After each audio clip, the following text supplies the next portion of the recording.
Why the ever-popular Premier League is truly the real League of Nations. Lukaku, Kane, Aguero, fair enough. But what's this, an Egyptian heading the Premier League leading scorers? What is the world coming to? Well, the world is coming to realize our league is the most cosmopolitan on the planet, no fewer than 108 countries having been represented and 3 more if you count Scotland, Wales and Northern Ireland. As far as football is considered, the British Empire strikes back. Possibly, Mohamed Salah would not wish to be reminded Egypt was in that empire. Now like so many foreigners he's over here, adorning our game and earning chunks of money as a reward for his skittering brilliance with Liverpool. Even with Leroy Sane and Raheem Sterling playing with such sting for Manchester City, Salah is this quarter-season star winger. Leroy Sane is another foreigner truly lighting up the Premier League. The goals pour out of him, 2 more on Wednesday against Stoke, and he, Sane, Sterling and Wilfried Zaha at Crystal Palace are as lethal in space as Han Solo. Salah is one of a number of destructive players set free from Chelsea's gilded cage in the last few years.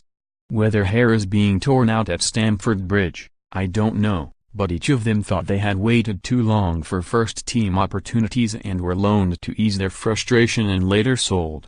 Meanwhile, Chelsea were winning titles and making a profit on players, so it could be critics of the eventual transfers of Kevin De Bruyne and Salah from foreign clubs to Premier League rivals are being wise after the event.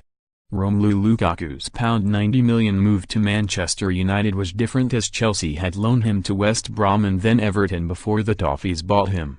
Yet I think we shouldn't be too miserable about this picture of prosperity for foreign players. One of the Premier League's great attractions to its worldwide adepts is the mix of nations and the variety and styles their players bring. They may owe us for founding the sport, but they are paying us back many times by the changes they have wrought in the old mudfest. We first witnessed the promise of impending revolution when Spurs brought Ossie Ardiles and Ricky Villa from Argentina nearly 40 years ago.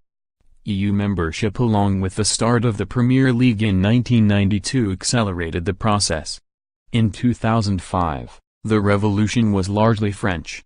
Arsenal's innovator Arsene Wenger selected the first all-foreign squad, the French bias including Thierry Henry, Patrick Vieira and Robert Pires. Their supporters didn't seem to mind. 1 register for Sun Bets here, 2 bet £10 or more, 3 Sun Bets will stick a £30 bet in your account, and they still don't. Although there are constant grumbles about the attitude of major clubs towards recruitment, and it is true the influx of nationalities sometimes delays the progress of our best youngsters. We will all be watching how well the current bunch of English world-beating kids will do. But in terms of entertainment, quality of football, value for money and improvement in behavior on and off the field, we have a lot to thank foreign players for. It is why our leagues continues to increase in popularity home and abroad. Vive la football!